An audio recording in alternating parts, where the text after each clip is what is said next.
Let's talk about the catalytic converter on a 2014 Nissan Pathfinder. Because honestly, nobody plans to care until the check engine light pops on. Catalytic converters always get attention at the worst possible time, like a dentist appointment you forgot about. Most drivers don't realize it's basically the unsung hero of your emissions system. That little metal canister under your car turns bad stuff into, well, less bad stuff.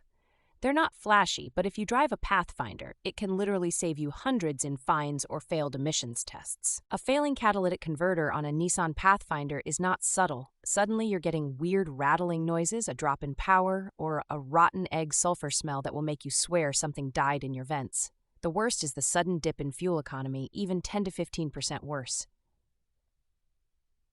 Let's get to the nuts and bolts. You'll want an OBD2 scanner to actually know what's up.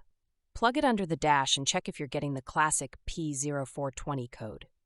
If you see that code, your Pathfinder's cat may be toast. Sometimes it's oxygen sensors, but usually it's the cat. The most common pain point here? Cost. A replacement catalytic converter on a 2014 Pathfinder can easily run you over $1,000 at the dealership. If you're savvy, you can go aftermarket for a few $100, but then you wrestle with fitment and warranty headaches. Many people wonder if they can just ignore it. Technically, you can, but then you're playing emission testing roulette. States like California and Oregon, my home turf, are unforgiving. Your registration can get denied, and that light isn't going away on its own. Removal is a hands-on operation. First, safety.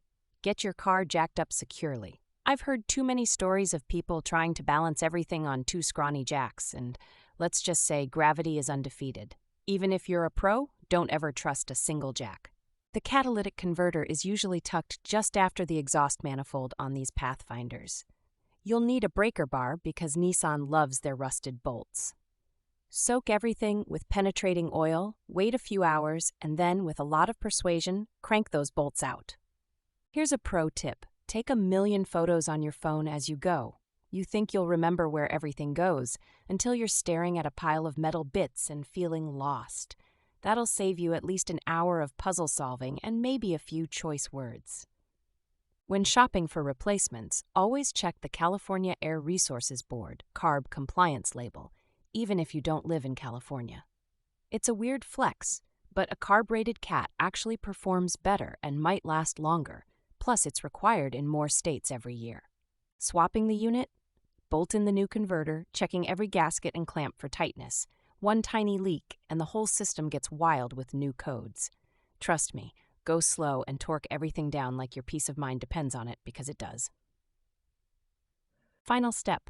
Clear that code with your OBD2 scanner and take the Pathy for a drive. If the light stays off after 50 to 100 miles, pat yourself on the back, because you just saved a sizable chunk of cash and kept your Nissan humming. Pro tip. Log your mileage and any symptoms to catch future issues early.